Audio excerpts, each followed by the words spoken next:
everyone, welcome to Type Talks. Today we have Harry from Cognitive Personality Theory with us today, and he's here to share about his scientific study that he's going to be unleashing on the personality types, and he would love to have your participation to get as many data points as possible. We're here to get as many people to sign up so that we're able to help Harry on his mission to make type scientific in his own way. So yeah, I'll have the link below.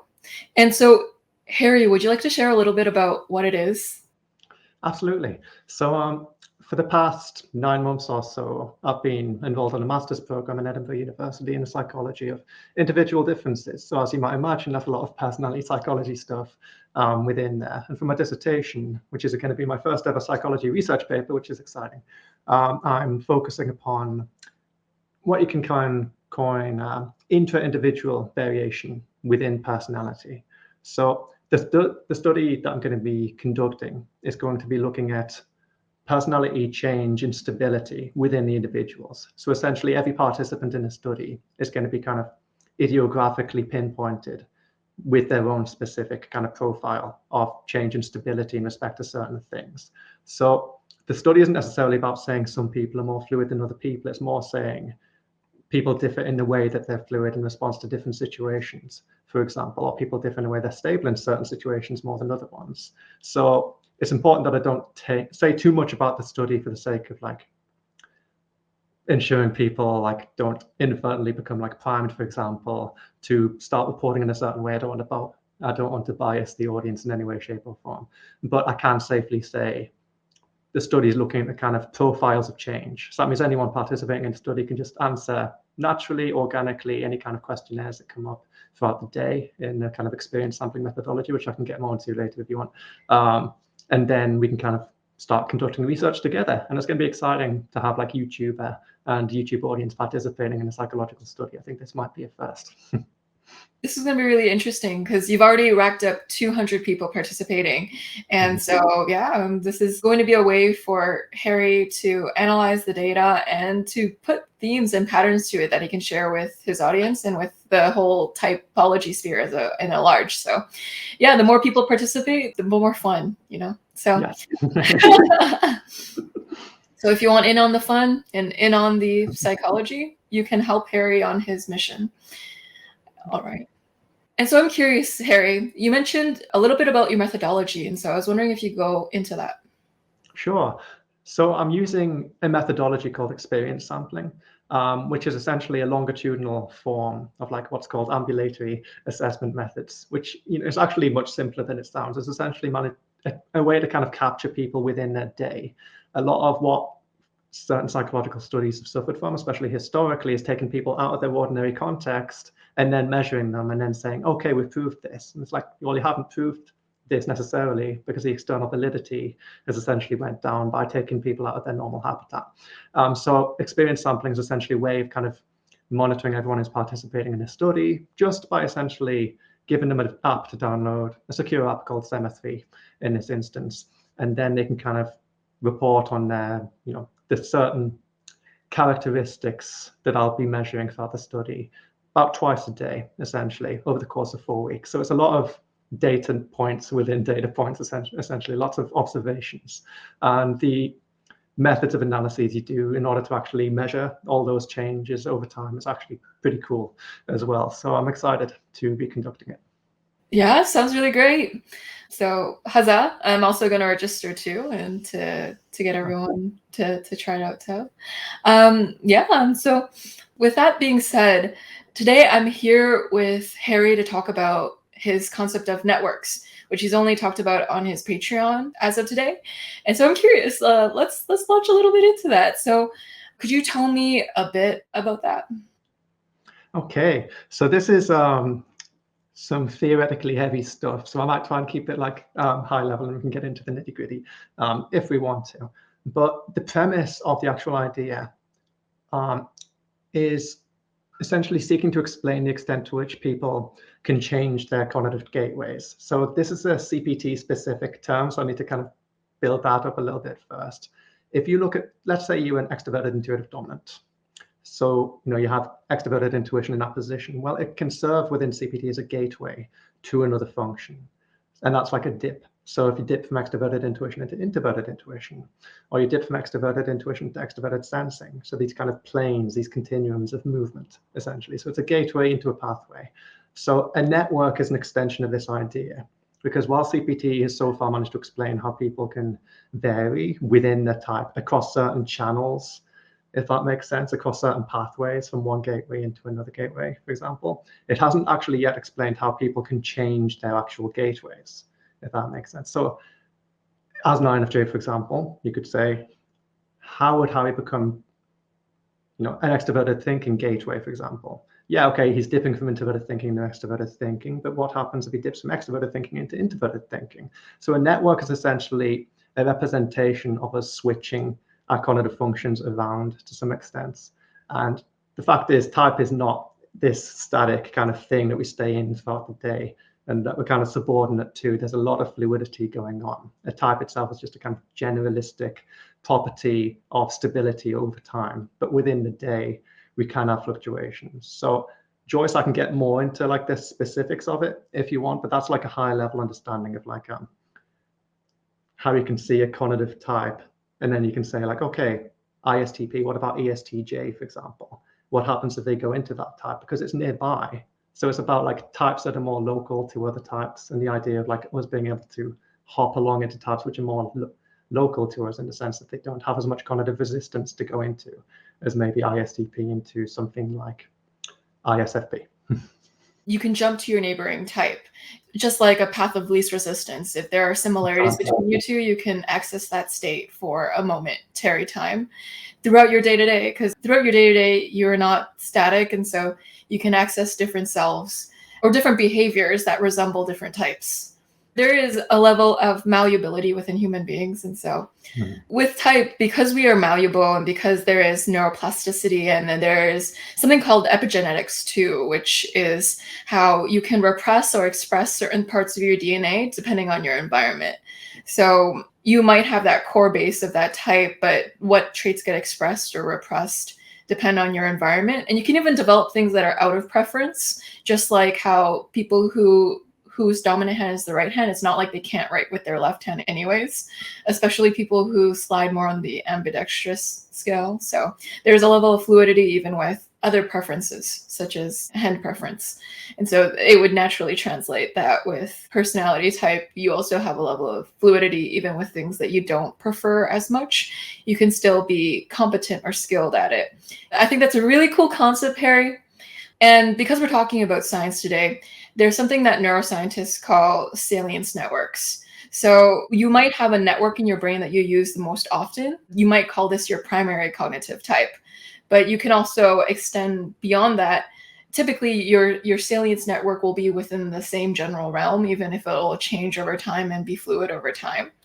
And so yeah, fluidity and having a type preference don't have to be paradoxical, or they don't have to be either or. You don't have to just choose one.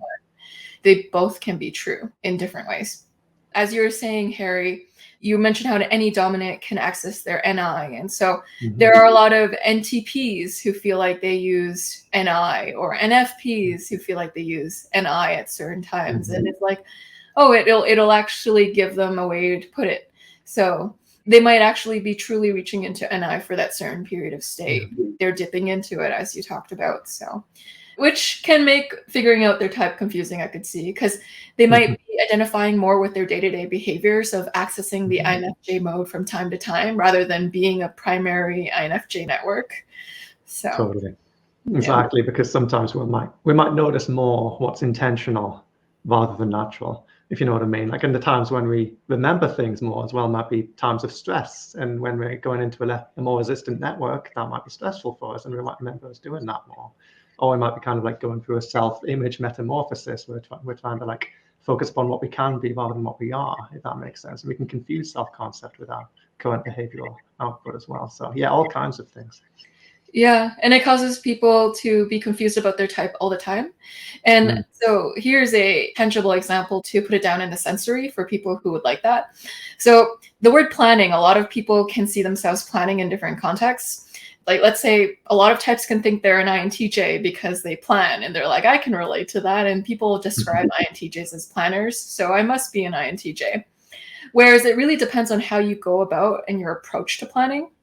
Say, for example, an ENFP type or an ESFP type might relate to planning because it's so stressful for them when they're planning. It's way more obvious because they're doing it out loud and they don't feel comfortable. It doesn't feel natural for them, so they notice it more. They're actually more aggressive with it sometimes too. And also, they might be aware of their tendency that if they don't plan, then it'll fall through the cracks. And so they're aware of the avalanche effect of not planning. So they're like, oh Mhm. no. So if I don't plan or be overly rigid about it, then I might forget to plan and then I might mess up everything because they're aware of their tendency to be in chaos and lean in and dance to that. So because they're so aware of their planning tendency, they might be like, oh, I must be a J type because I Yeah, plan. yeah. Mhm. Whereas it's like, no, it doesn't necessarily work that way. Everyone Mm. plans. And even like with the ENTP type, they might see themselves as a planner too. The reason why that is because they do plan. A lot of any dominants contingency plan because they want to have every single contingency thought out beforehand before they do the thing.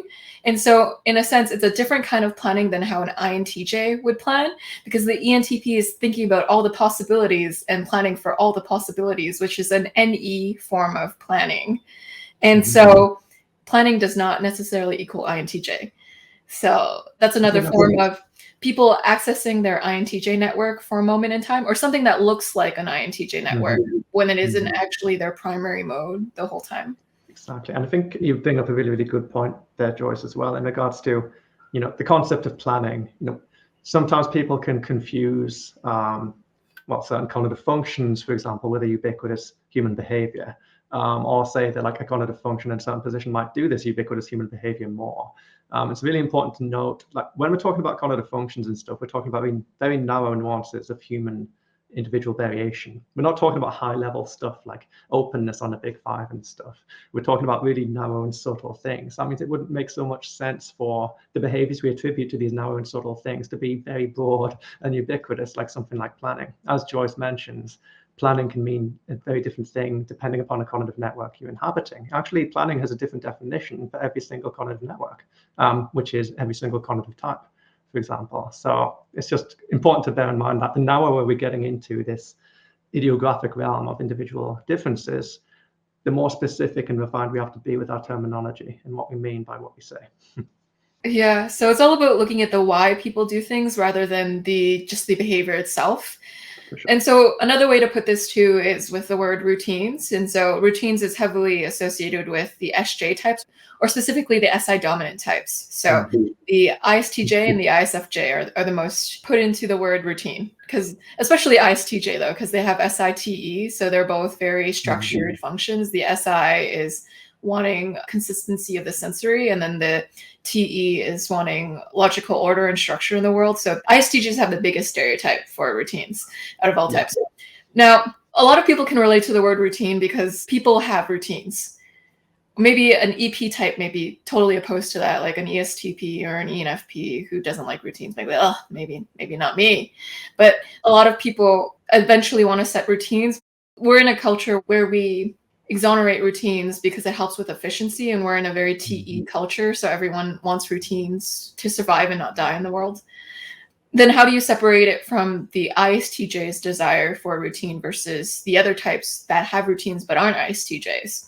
You could look into why someone does something. So the reason why an ISTJ would want a routine is different than why other types would want routines. So because of the introverted sensing, there's a desire for reliability or stability or being able to depend on a consistent sensory outcome. And so when you have a routine, it helps ensure an outcome that is stable and predictable and that you can count on. And so that you know it'll go well. And so when an ISTJ doesn't always have the stability of a routine, what can happen is they can spiral into negative extroverted intuition possibilities. And so their routine is their way of not spiraling into extroverted intuition in a negative form, so that they can have some sort of stability with the sensory world. Like the sensory is known, I can trust in the success of the sensory so that I don't have to worry about things going off kilter, especially with the extroverted thinking, wanting things to be a certain specific structured way in the outside world. So anyways, as you can see from this example, everyone can enjoy routines, but an ISTJ may need a routine for them to be psychologically well and comfortable. It helps them psychologically too on a very deep level. They may not do the exact same thing for other people who do routines. Exactly. I just want to like mention a quick on the back of that as well, Joyce. Just for example, like if I'm coaching, the diametrically opposed type, that'd be ENFP. In this sense, I might like tell them like, because they're stereotyped as being an anti-routine type, for example, and then I might let them see like the way in which they do like routines. The way in which they're attuned to the SIFI, which kind of like automatically kind of programs a certain behavior in some ways. It programs like a deep sense of need, for example. I need this right now. This is going to be good for me right now. I want to act on this, for example. And it might seem very spontaneous and erratic to other people, but it's actually very organized within themselves. And then you can also kind of look to NE and TE and then say like, I might like coach ENFPs, for example, to kind of have pocket spaces in time and space, to say like, okay, well, this can be an hour for this, or this can be a space in which you can just lose your sense of time, because that might be healthy for like an NE dominant, for example. And so like that can be organized and that can be structured, and then that can be routine, even if nothing structure is happening within that space. Actually creating that space to begin with within a day requires a lot of organization and routine, you can say. Yeah, exactly, Harry. And so with ENFPs, one of the ways to also get them to access their introverted sensing is through their introverted feeling. So if you can make it important to the introverted feeling, it's easier to sell them on the introverted sensing portion of it. Totally. So that's why ENFPs and INFPs are known for nostalgia, because it resonates with their introverted feeling. So then it resonates with their introverted sensing through an emotional recalling of the exact past. And it carries through for other types too. For an ENTP to care about their introverted sensing, they tend to access it through introverted thinking. So you'll have a selectively anal slob, like someone who's very precise about certain details, but it just lets others go to the waste too. Accurate. Cool. I'm wondering, Harry, how does this network idea show up in you? What kind of networks do you fluidly exchange from? I love that question. There's a network I use in particular that might seem counterintuitive to people, but one I actually use quite a lot, and one that I've developed, especially in like really kind of like, how to say it, rendered more kind of neuroplastic since starting this YouTube channel and taking clients, for example, has been an ESFJ network, rather than that kind of intense ENFJ, which I still struggle to activate that. It's very intense and harmonious, really locked into a person, really getting on the same page, emotionally, like a kind of dance. I find it a lot easier when I'm using extroverted feeling in a more active way, for example, to kind of present a more kind of generalized, like agreeableness, if that makes sense, a more adaptable FENE kind of slant. And when I'm doing that and when I'm in that state, I have more of an SI kind of authority. I do seek a kind of like a sense of communal common ground and precedent in my actions. So actually, I have a big ESFJ network going on that I don't really talk to people a lot about. People in the videos, especially in my pre-recorded videos, see a lot of kind of like TI-ishness and NI-ishness, lots of theory and rationality and etc. But I have this light-hearted kind of goofy FENE side that people in real life especially see a lot more. I feel like ESFJ is the most stereotypical customer service front or persona that you can put up. Yeah. So if someone's doing interviews, like even me, like I put up a ISFJ front when I do interviews, which is like, which I can appear for a moment, I can give off ISFJ or ESFJ mannerisms. Like FENE is very good for social context, for interviews, for customer service, for being likable. If you're in a situation where you need to be likable, an ESFJ front is a good one to access for that moment. It's really interesting as well. Like ESFJs I've met, especially if they happen to have ADHD diagnosed with them, which is interesting. They seem to have like a strong INFJ network as well. They get into this kind of like this abstract philosophical, but like very unspecific land, which, you know, would contradict the notion of them having SI in a lot of ways, because they're supposed to be very specific and they need grounded truth. But if you get them to relax, like really open up, they can get into that sort of state, which seems uncannily NI-ish a lot of the time. So there is a lot of variance going on here, that like sometimes we'll act a certain way and then other times we really are feeling and our brain's lighting up in a certain way, because it's easier. It's easier to talk to you at the moment, Joyce, for example, with, you know, trying to resist going into like the NI abstraction all the time. Because if I was doing that, I probably wouldn't be very here and now, if that makes sense. I like to use a bit of extroverted intuition in general when I'm doing live improvised kind of calls too. So that means I'll kind of resist any kind of like determined script, for example, that I'm going to run, or predetermined kind of ideas that I do want to talk about, because then it can just let certain functions which are more kind of, how to say it, are just kind of for my own personal enjoyment and experience, better suited to the occasion than my primary ones. Yeah, it totally makes sense to access your extroverted functions, or even any extroverted function in an interaction, because they're more adaptable, flexible, and quick and fast with how they in the moment are processing that thing with you. So yeah, that is another way of being fluid in your type.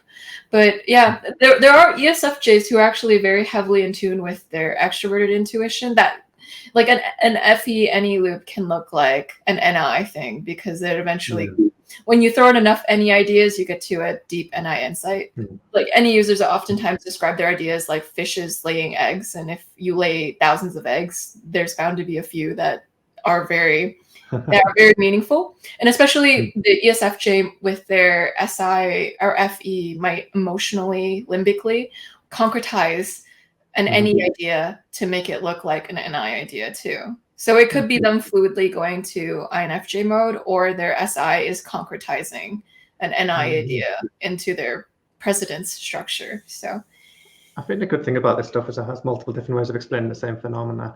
What I will say is, what I've definitely found to be the case consistently, especially as it's become more like specific in what I'm measuring, is a single type can only explain so much of the variance of an individual's cognition. So you need to find ways of explaining the variance outside of maybe the 60% or 70% that, for example, an INTP classification or category might be able to do. So it's like, I think the dominant type, the primary network, so to speak, captures a lot of the variation and can also explain behaviors which seem out of type just by combining different type functions together in the network to create an emergent property, for example, via behavior. But there's definitely other stuff going on as well, like we talked about before, in terms of plasticity and such things. yeah. I mean, you can't use extroverted feeling to screw in a light bulb, so to speak. So yeah. Yeah, it's true.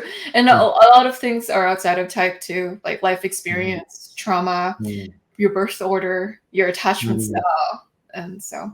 But influence it at the same time. There's kind of an entanglement between the internal and external in that way.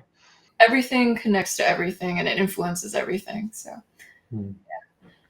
I mean, there are like there's that kind of that John Beebe model. I'm not a massive fan of the Beebe model myself, partially because of the attribution of like certain mythological archetypes and stuff to certain function positions, when I just think it's not that simple. But you know, they are the four sides of the mind, for example, within that theory. So the idea of people going into different types isn't necessarily a new one. The only difference that CPT has brought here is like explaining how we can go into lots of different types rather than just a select few. Yeah. The four sides of the mind is also a John Beebe concept too. He's NE, so he makes up a lot of different concepts. So the networks theory is very similar to four sides of the mind, but instead of four sides, it's your 16 sides of the mind, or exactly. an infinite. We can split it as much as we want to. Yeah. So you access an ESFJ network when you're doing interviews or in public speaking engagements. So I'm wondering about, even in the other areas of your life aside from that, what other networks, even on top of that, do you access? Well, my girlfriend especially has noticed a lot of NETE going on when I'm kind of, especially like, I don't know, when I've got energy to spare, essentially, my ENFP side comes out a lot more. I can be quite bombastic and all over the place, like, oh, that thing, and then we go over to that thing, and sort of like, it's not just NITI on steroids per se, it's actually just a lot of kind of free-form ideation where I don't necessarily see my introverted thinking. It's more blind when I'm doing that kind of thing. So that's kind of fun. I definitely, within the network theory kind of perspective, I have got this kind of ENTJ-ish side. I'm still trying to like fully explain what's going on there. I don't want to jump to conclusions, but within the formula that I talk about on my Patreon, for example, it fits the formula and sort of, so the TESE is technically accessible from a formula related to degrees of like compulsivity within functions, but just on a high level, an ENTJ kind of network within myself has been a lot stronger in previous parts of my life when I've been a lot more kind of TE leading in the way that I talk. That softened up a lot lately, and I also have less of that introverted intuitive authority drive to kind of have to have something a certain way for the sake of kind of genuine desire or desire for kind of like leverage, for example, or what have you. So it's interesting talking about it kind of like on a very high level without getting into the nitty-gritty. But I mean, yeah. Yeah, that sounds really cool. So your NETE side, you access an ENFP side of your mind. Oh. Yes. How does that look like? What does that look like? Great question. I think sometimes people can see it coming through on my live streams when I drop the FENE and kind of just go straight into bombastic. Well, I'm just enjoying myself right now. It's like, it's not like there becomes a disconnect at then here almost between myself and other people, where like the FI becomes more isolated and it's enjoying its own state for its own sake. And the external kind of possibilities and ideations are just like a means of kind of satiating my own desire, if that makes sense. And it kind of like can become surprisingly detached from the FE, the person in between one and another, for example. So yeah, that's what it can look like in times. It can be a little bit, I'm not going to say abrasive because it's playful and nice and good-natured in that way, but it can kind of become a little bit self-absorbed. Yeah, it seems like it's your fun side when you are letting loose and you're being fun, Harry, not just serious CPT. Not Harry. serious, exactly. Exactly. Yeah. CPT is quite a serious theory because I guess I had a lot of like, and I still have a lot of like passion in regards to like the altruistic kind of implications of it and kind of trying to free people from the prison of a label, for example, telling them there's more to them than just like these functions, etc.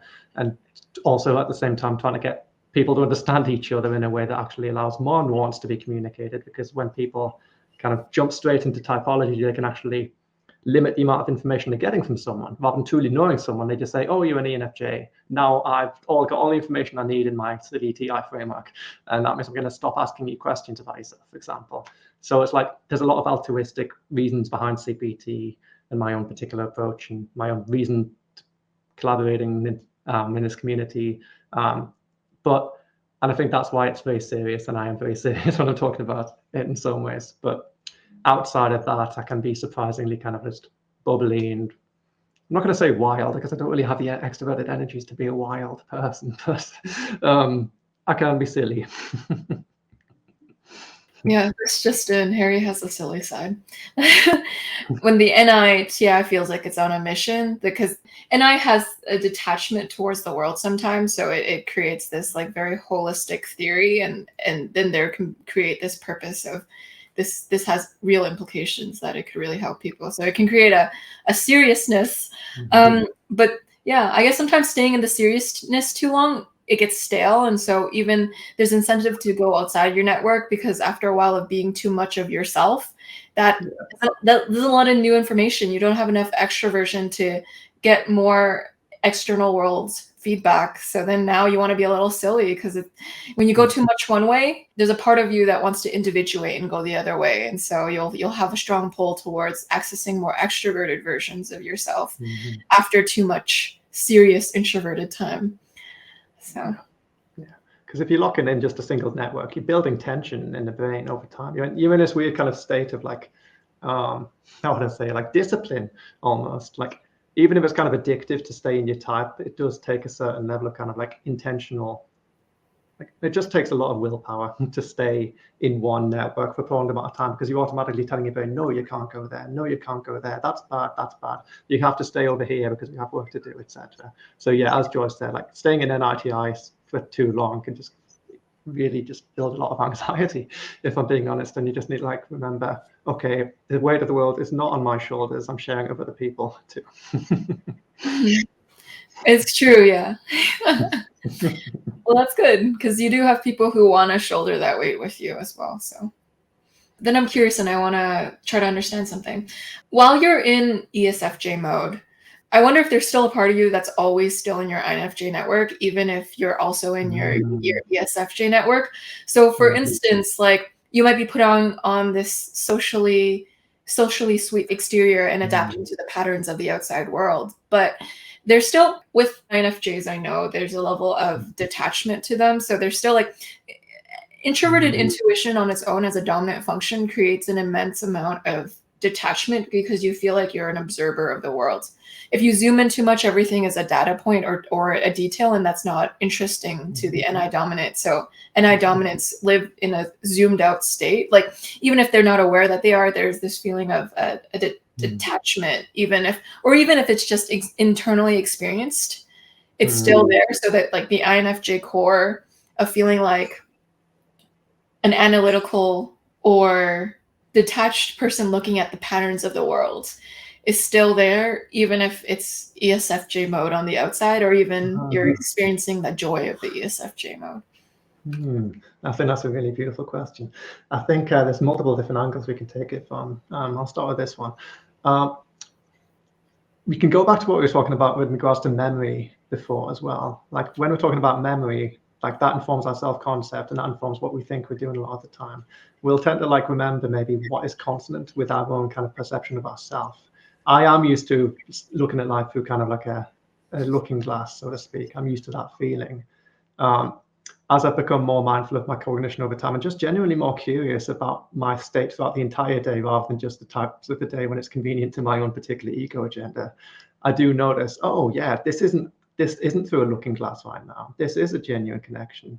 Oh, but why am I suddenly so frustrated when things aren't going according to a certain procedure? Like I'm not usually like that. I'm usually detached from procedure. So like there are like when I'm going, that's why like I know it might be a type network, for example, because I'm seeing not only the freedom in one area, but I'm also seeing the constriction in another area that isn't usually constricted. And when you have those kind of dualities going on, that can indicate a type rather than just a mask. That is so, so true, Harry. So you could truly be flipping into the network of another type completely, and that's totally possible. And in some situations too, it could be that you're fulfilling your primary network's needs through another network. So for instance, you'll actually meet some INTJs who are actually very detail-oriented, but they're detail-oriented, like they're in their SI, and they are truly in an SI mode where they're making sure everything's perfect detail-wise. Now, they're doing this because they want the overall idea, the NI idea, to be communicated in the most clear and coherent way possible. So to accomplish the NI means of this mission or this grander vision that they see, they know that the details are important for that to be properly communicated. And so, yeah, in some ways we do fully flip into other networks, and in other ways it can also be helping us accomplish the means of our primary network. That's really well said. I think looking at it in that way as well fits better with the pre-existing how to say it, dominant network, I suppose. If you do have a dominant network, it's probably dominant for a reason. Like let's say we're in 70% of the time, even we're in this primary network because maybe it's what we spend when we're sleeping, for example. It would therefore explain when we go to other types, it'll be at the behest of an agenda, for example. It'll be at the behest of a particular need. It'll be at the behest of a primary way of regulating our own emotions, which is a cool way of understanding what a type is to begin with, for example.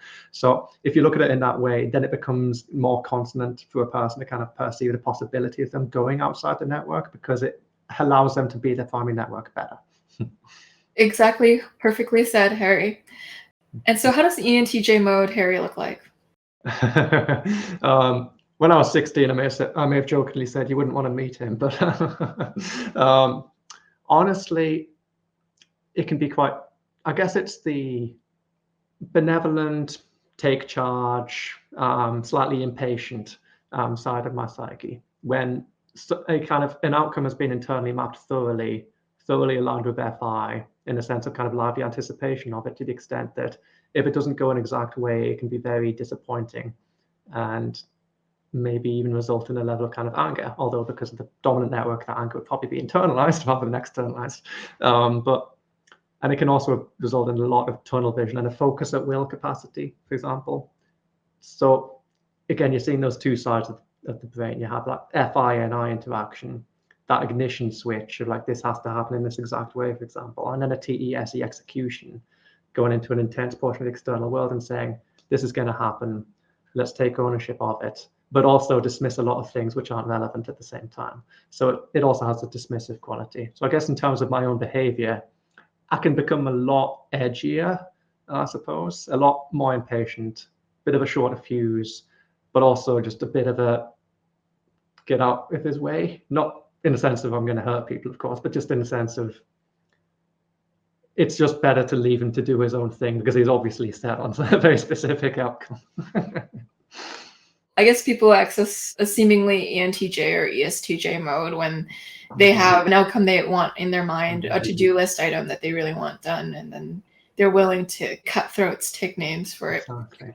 So yeah, and then I'll just say a little tidbit of cool information, maybe you subscribers too. Like, if you want to like tell the difference between like if it's more of an ENTJ network or an ESTJ one, look at the ease of prioritization and look how easily you can dismiss things, essentially. Because TEN has a harder time letting go of lots of different things you can bring together than TESE does, essentially. TESE is kind of like, okay, let's just do this.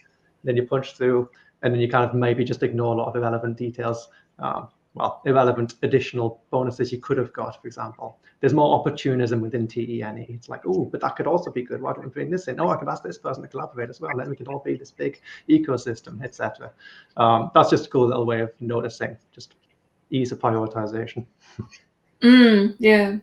The NE has ideas that they don't want to close down too prematurely. And ESTJ will be more spread out, have the eggs in many baskets, so to speak. Whereas the ENTJ is more single-minded. It's eggs in a singular basket. It's the golden egg. It's the golden egg, yeah. And sometimes ESTJs can even think they're ENTPs or ENFPs because of that. The strong NE. It's very often. Yeah.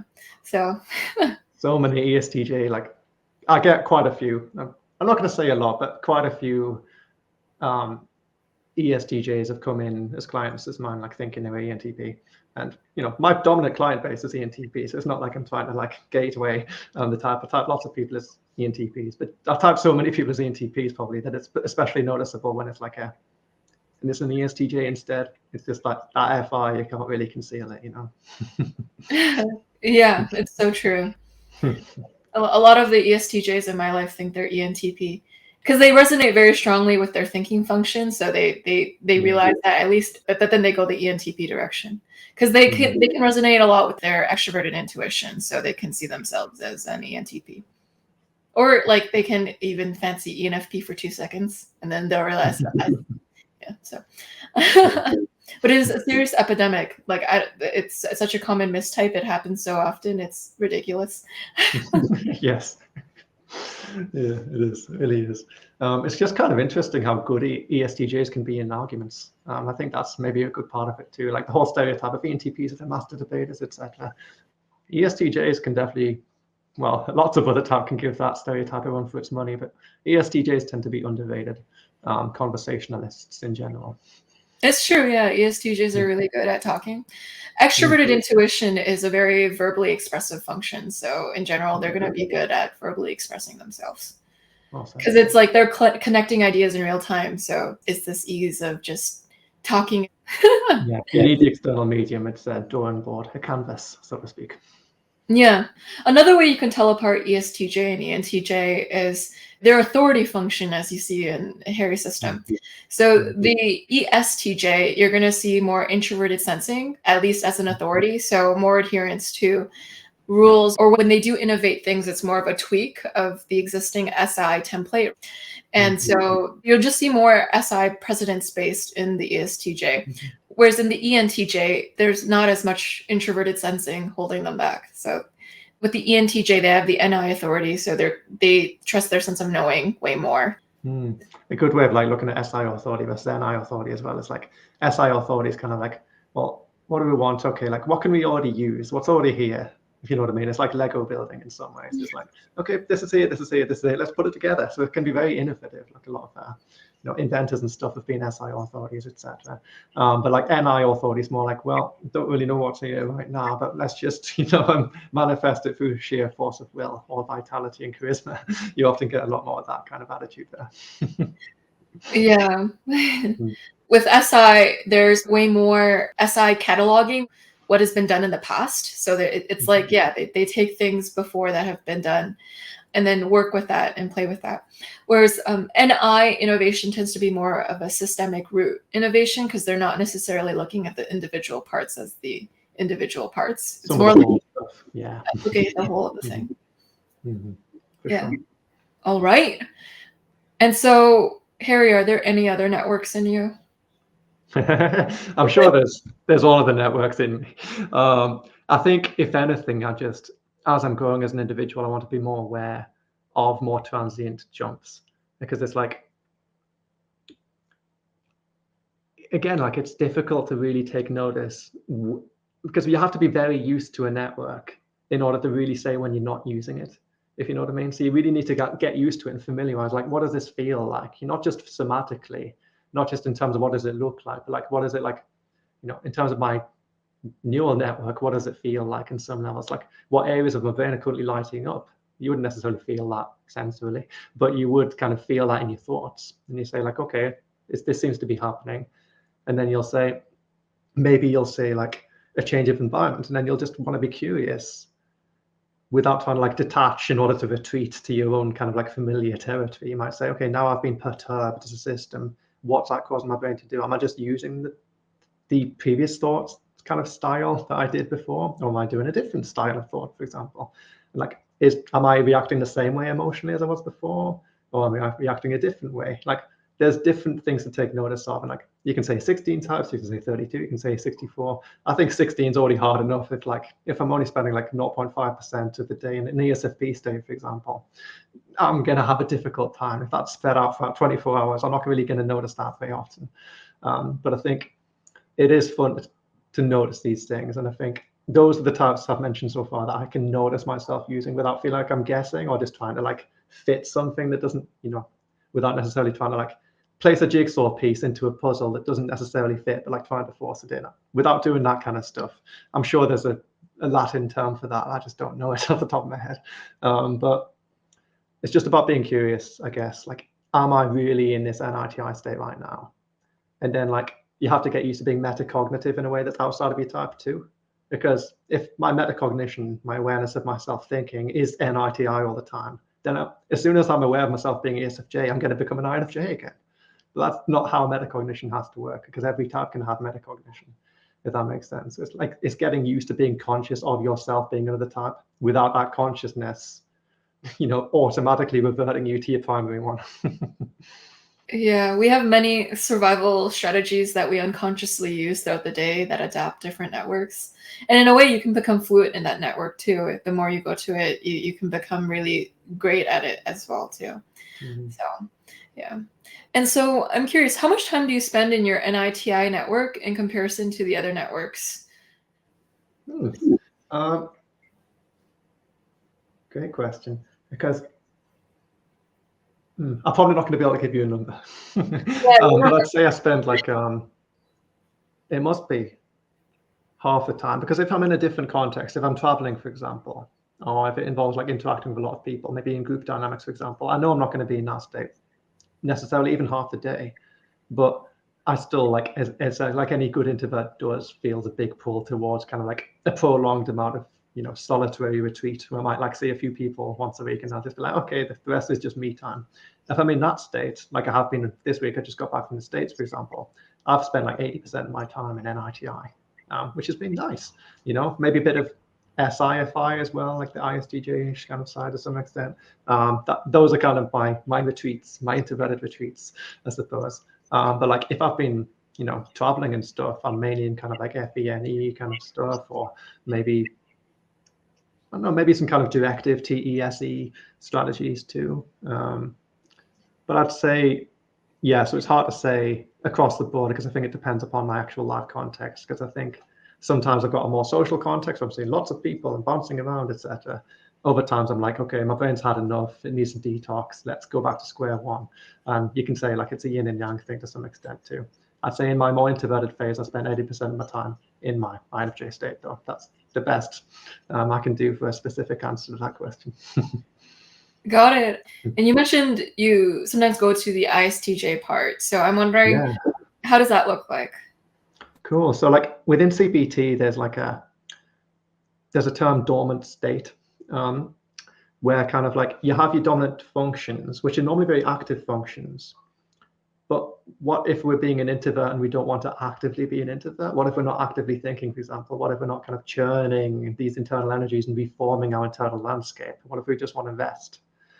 Well, in that particular sense, if you kind of surrender control of your dominant functions as an introverted type, it's different for extroverts, and they're just like relinquish that control, then theoretically you kind of subside into the lower end of that continuum where you already have SIFI. Like INFJs already have SIFI, like a strong concretized sense of internal self-concept and values, for example, in a more divergent way, pushing the ego forward.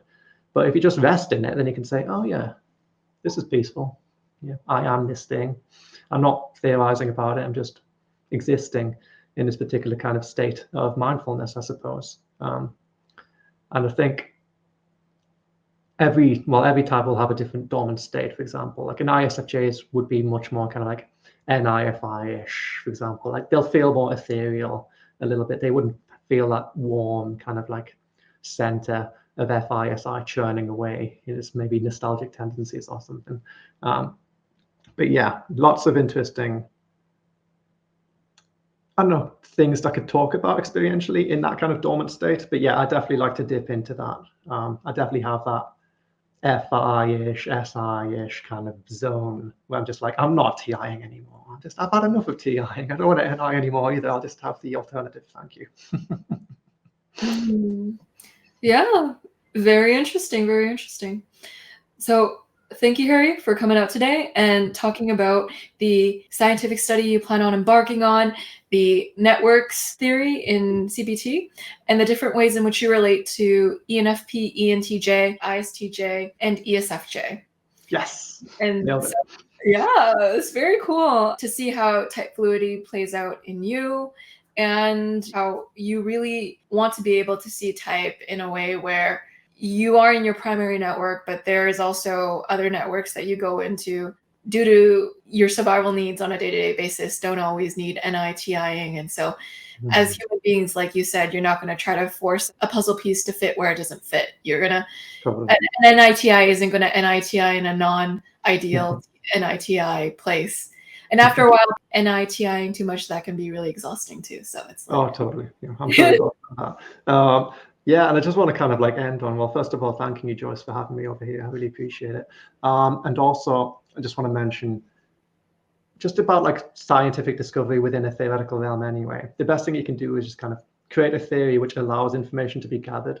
So it's not about saying this is this and this is this. That's not really what CPT is about. But it's about saying, well, if we can move about in all of these ways, then we can just gather more information. So, and then it's falsifiable too. So, you don't have to go into ESFJ mode, but if there's a possibility of doing so, there's another column within a data bank, for example, that you can add information into. So it's just about capturing more of the variance of change within individuals, rather than saying you are this and you are that.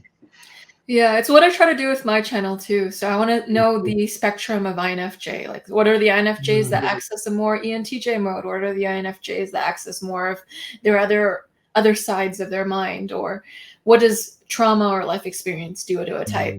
How much can you stretch a type? What is the outer boundary of a type? That's interesting. Because then if you understand the outer boundaries, you understand all of it. Because you know the extent to which it can reach. And so you actually get the totality, the full territory of the type mapped out, not just a narrow part of the map of the type mapped out. So yeah, awesome.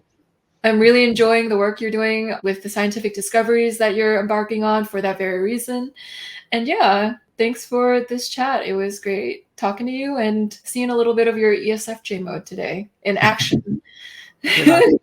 Thanks, Joyce. It's been a pleasure. All right. Thanks everyone for watching. See you all in the next episode. Bye.